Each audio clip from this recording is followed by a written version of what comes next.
Sometimes in our apps or programs, we need to test for certain conditions where we say, if something is this, then I want you to do this.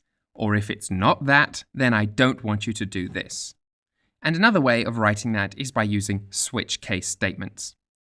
Let's see what each of these are by implementing some of them inside of our playground. Let's start by creating a var mynum is equal to 33, which is my age.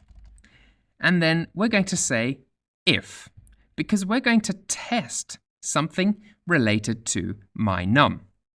And we need to put that test inside of brackets. And we say if mynum is equals 33. Now, equals is called the comparison operator, and it checks if mynum is equal to the integer of 33. Don't confuse it with a single equals, which is the assignment operator. The assignment operator, if you remember, makes 33 equal to mynum. So we're comparing in this if statement. And if this is true, then everything inside of the if statement is going to execute. So open curly braces, and Swift should close some below for you. So if this is true, then I want you to print my number. And that should print it out over on the right-hand side. There we have our print statement. So my number is definitely equal to 33, therefore it printed it. But what if we want to test for a different number? Well, we wouldn't want to write lots of if statements all chained up because there are lots of errors waiting to jump out at you with that approach. What we want to have here is an else statement. So we're saying if my number is not equal to 33, then I would like you to check else if my number is greater than 33. And then I want you to do something. So let's print old man. So now, if my number is greater than 33, it should go to this section. So let's change it. Let's put it to 34. And look, we have changed our printed statement. We now have old man. Then what if we were comparing a number and we wanted to run a default statement? So if none of these evaluated to true, we can have a default statement with else, where we don't actually put anything in brackets. We just have a block of code we want to execute. Let's print, in this case, young man. Whoops.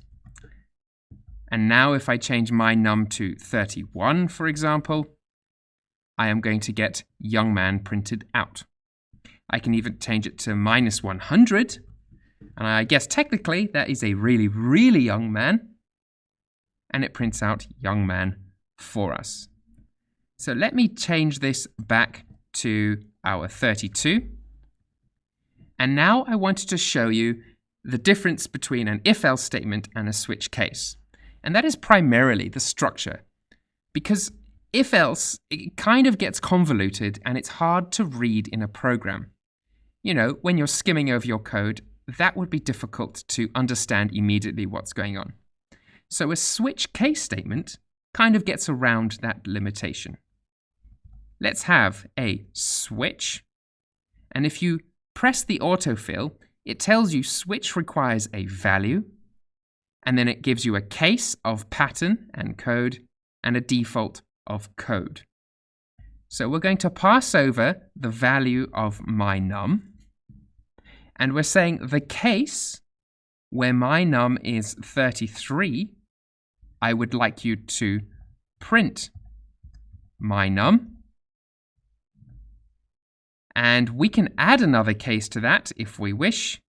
Let's have case, and let's have from 0, ... backwards triangle, 33. So if we have a number between 0 and 33, then I would like you to print young.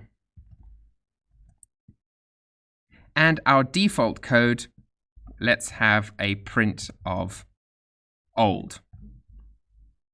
So, whoops, I've got to put that, of course, inside of quotes, and then we should be good to go. Right, so my current value of my num is between 0 and 33, which means my program prints out young. If I change it to 33 exactly, all of my if-else and switch cases change automatically. So if-else and switch case allow you to check for a certain condition, and if you have many of them, I would advise you to use the switch case statement method because it's just a little bit neater than a whole string of if-elses.